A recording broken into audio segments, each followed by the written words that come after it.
Kepala Staf Angkatan Darat atau Kasat Jenderal TNI Maruli Simanjuntak menanggapi pernyataan Mahfud MD yang menyinggung soal aparat membackingi tambang ilegal.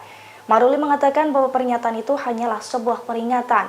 Namun jika ditemukan indikasi pelanggaran terhadap aparat, ia pun mempersilahkan untuk dilaporkan.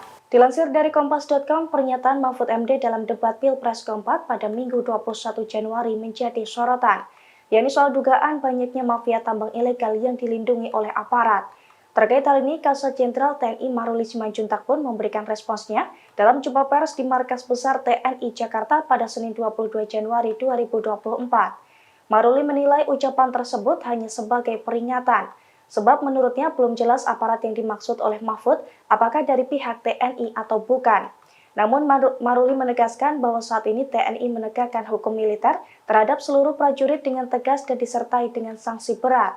Oleh karena itu, para prajurit dan perwira tidak lagi terlibat dalam aktivitas terlarang seperti pertambangan ilegal.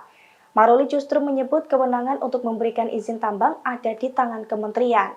Tambang ilegal sebanyak 2.500, tapi juga ada yang lebih dari itu. Dalam 10 tahun terakhir terjadi deforestasi 12,5 hektar hutan kita. Itu jauh lebih luas dari Korea Selatan. Dan 23 kali luasnya Pulau Madura di mana saya tinggal. Ini deforestasi dalam waktu 10 tahun. Bilang, ya cabut aja iupnya. Nah itu masalahnya. Mencabut iup itu banyak mafianya. Banyak mafianya. Saya sudah mengirim tim ke lapangan. Ditolak. Sudah putusan Mahkamah Agung. Itu begitu. Bahkan KPK seminggu lalu mengatakan, untuk pertambangan di Indonesia itu banyak sekali yang ilegal dan itu di-backing oleh aparat-aparat dan pejabat. Melihat ini seperti apa? Aparat bisa juga aparatur sipil ya, belum lengkap itu. Jadi kita sulit juga lah di zaman sekarang ini. Saya terus terang aja nih, kalau misalnya kita begitu-begitu masuk video kita takut sekarang. Ya jadi nggak seberani itu lagi kita. Ya kita sudah mulai. Memang kadang-kadang hukum itu akan taat setelah ada pemaksaan lah. Koridor ini kan gitu. Orang kadang-kadang bilang orang-orang bule itu taat hukum misalnya. Apa di negara-negara maju ya, taat hukum. Padahal sebenarnya ancaman hukumannya yang berat. Ya. Jadi kalau dia melanggar lalu lintas, SIM-nya langsung dicabut, dia harus jalan setengah mati.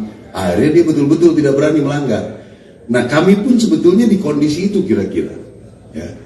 Kalau kita bermain-main dengan tambang begitu menjaga-menjaga, di foto, saya yakin responnya cepat ini.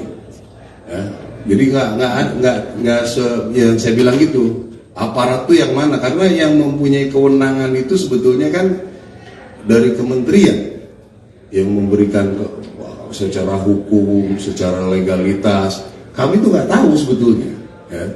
Tapi kalau itu ada arah indikasi ke sana, ya silakan dilaporkan. Ya, saya kira laporan seperti ini ada masa sekitar berapa tahun yang lalu, tentara ikut dalam penambangan ini, itu banyak yang dicabut itunya, jabatannya, ya anggota-anggota juga banyak. Sehingga menurut apa yang kita dapatkan informasi sekarang ini, sangat drastis menurun untuk yang mengurus hal tersebut. Gitu. Ya. Download Tribun X sekarang, menghadirkan lokal menjadi Indonesia.